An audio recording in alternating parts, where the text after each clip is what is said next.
আসসালামু আলাইকুম। আমি তাসলিমা মিলন। দেশের বাইরে অর্থাৎ বাংলাদেশে আমরা যারা থাকি, বিদেশ সম্বন্ধে আমাদের মধ্যবিত্ত ঘরের মানুষদের অনেক কিছু ভ্রান্ত ধারণা থাকে। সিনেমা, বায়োস্কোপ, নাটক, নভেলে উচ্চ আকাঙ্ক্ষা, উচ্চ জিনিস অনেক কিছু দেখানো হয়। সেটা বাস্তবে আদতেও সত্যি কিনা সেটাও কিন্তু আমরা দেখার অবকাশ পাই না, বা কজনই বিদেশে যেয়ে সেটাকে পরীক্ষা করি।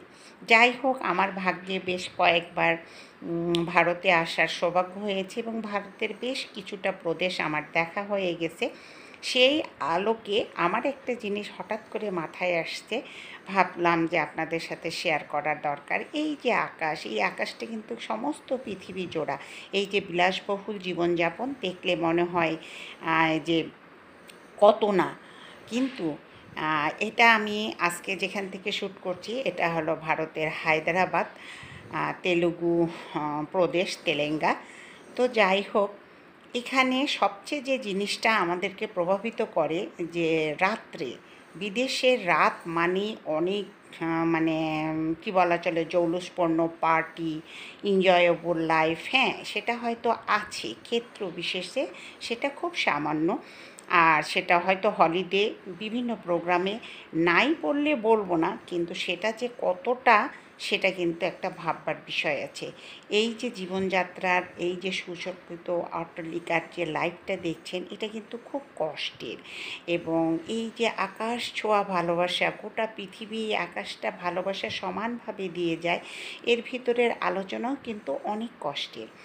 এই যে লোকগুলো সকালে যাচ্ছে, এরা কিন্তু এই মানে ভারতে যে জিনিসটা আমার চোখে পড়েছে, সকাল 9টা থেকে রাত 9টা অবধি এরা কিন্তু একভাবে কাজ করে। লাঞ্চ পিরিয়ডে কিংবা হাফ আওয়ারে এরা কেউ বাড়িতে যায় না। এরা যেখানে যে কাজ করে সেখানেই সব। ঠিক 9টার আগে আপনি অনেক কিছুই খোলা পাবেন না। 9টার থেকে 10টা পর্যন্ত একদম জীবনযাত্রা জমজমাট। কারো দিকে তাকানোর সময় নেই। ঠিক রাত 9টার পর সব কিছু অফ একদম। কিন্তু রাত 10টা 11টা বেজে গেলে কিন্তু সুং সাং কোনো শব্দ নেই, একদম নীরব নিস্তব্ধ। ওষুধের দোকান কিংবা দুই একটা প্রয়োজনীয় লোকজন, কুকুর ছাড়া রাস্তায় কিন্তু দেখতে পাওয়া যায় না। কিন্তু আমাদের ধারণা থাকে বিদেশে রাত্রে কত হই হুল্লা হয়, আসলেই তা নয়। কিন্তু ওরা কিন্তু সকাল 9টায় বেরিয়ে যায় কাজে, রাত 9টায় কাজ থেকে আসার পর 10টা, খুব বেশি হলে 11টা, এটা বেশিই বলা চলে, এর মধ্যে কিন্তু এরা ঘুমিয়ে যায় পরের দিন কাজের জন্যে। এই যে হার্ড ওয়ার্ক, এটা কিন্তু আমাদের বাংলাদেশিদের মধ্যে খুব একটা দেখা যায় না। তো যাই হোক, সব মিলিয়ে আজকের এই ভিডিওটা।